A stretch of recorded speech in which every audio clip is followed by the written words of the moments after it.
بیننده عزیز، درود گرمی خود را به همه شما میفرستم. شعله گلخوجه هستم از دفتر مرکزی رادیو آزادی از شهر پراگ که با شما صحبت میکنم و حالا ساعت به وقت ما 2:04 روز است، به وقت تاجیکستان 1:04 متناسباً و حتما اگر شما بیننده دائمی رادیو آزادی باشید پس میدونید که هر روز در همین وقت و همین ساعت من برای شما تلاش میکنم که در چند دقیقه سرخط خبرهای مهمی تاجیکستان و جهان را بگویم. خب چون شما هم در جریان این خبرهای مهم باشید و باوری دارم که بعد از کمتر از 3 ساعت دیگر شما حتما ما رو در پخش مستقیم برنامه خبری رادیو آزادی هم همراهی خواهید کرد که آنجا بعدا ما برای شما تفصیلات این خبر گزارش را خواهیم گفت و البته باز خبرهای دیگر نیز که تا اون لحظه تازه به دست ما خواهند رسید پیشنهاد شما میکنیم. البته امروز آغاز میکنم از حکمی که با آبروی تاجیکستان لطمه میزند. بعد اعلان حکم دادگاه در نسبت خیرالله میرسعید، روزنامه‌نگار تاجیک، دهها سازمان‌های بین‌المللی و سفارتخانه و حامیان حقوق بشر به آن عکس‌العمل نشان دادند. از جمله سازمان امنیت همکاری اروپا روا دیدن 12 سال زندان را به این روزنامه‌نگار اظهار نگرانی کرد و واکنش‌ها به این حکم یک از موضوعات امروز برنامه ما خواهد بود. از جمله شما میتونید در برنامه نظر پیوندان الیخترش پدر خیرالله میرسعیدов را درباره زندگی او و همچنین درباره حکمی که نسبت پسرش روا دیدند بشنوید و البته تماشا کنید. امروز همچنان جنبست نشست رهبران کشورهای عضو ناتو در بروسل را ما پیگیری خواهیم کرد. روز گذشته لقای انگلا مرکل کانسلر آلمان در این همایش مهم سخنرانی کرد و در این برابر رهبران پیمان عهدهدار شدند که در تقسیم عادلانه خراجات این سازمان سهمگیر باشند و بعد از چند دقیقه دیگر یا بعد از چند ساعت دیگر ما با شما خواهیم فهمید که این نشست مهم چی نتیجه خواهد داد.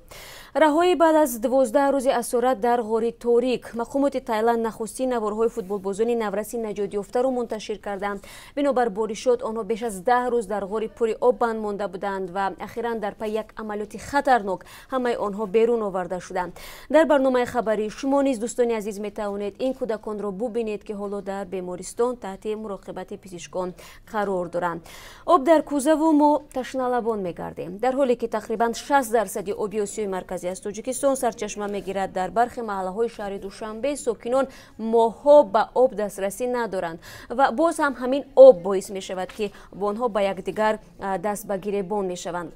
یکی از این محله ها مهرآباد است که ساکنانش میگویند از بی‌آبی به اصطلاح جانشان به لب رسیده است، ولی خریداری نمییابند که منزل هایشان را فروخته به جای آباد و یا به گفته خود آنها آبدار بروند. همکاران ما درد دل این مردم را در یک گزارش پیشنهاد شما میکنند و از نگاه ما یا که ما نیز فکر میکنیم که توسط این گزارش صدای دل آنها به گوش مقامات نیز خواهد رسید. بحث قدیمی که یک پدر را سرگردان کرد، زندگی برباد رفته جوان دختر 20 ساله بعد همگی یک روز زندگی در خانه شوهر پدر او را وادار کرده است که در بیش از 10 نهاد را به خاطر عدالت بکوبد. این مرد میگوید دخترش را با ادعای آنکه گویا باکره نبوده از خانواده شوهر از خانه رانده است، در حالی که به گفته پدر تشخیص‌های طبی پاکدامنی دخترش را اثبات نمودند. متخصصان نیز از تمایل نو نگرانی میکنند که حالا برخی از شوهران بعد شک کردن در باکرگی نوروسان آنها را لط و کوب کرده گویا اقرارشوی آنها را در تلفن‌های خود ثبت میکنند. همین موضوع را ما بعد کمتر از 3 ساعت دیگر با شما بررسی خواهیم کرد و شما می توانید گفته های پدر این دختر را نیز تماشا کنید. و زنها نیز در حالت مستی پشت فرمان ماشین می نشستند. بازرسی دولتی اتومبیلی در شهر دوشنبه یک چنین زن را بازداشت نمودند. به این زن راننده چی تهدید خواهد کرد در برنامه شما نیز خواهید فهمید و البته از تجلیل جشن الماسی و یا به اصطلاح دیگر امامتی حاضر امام شاهزاده آخوان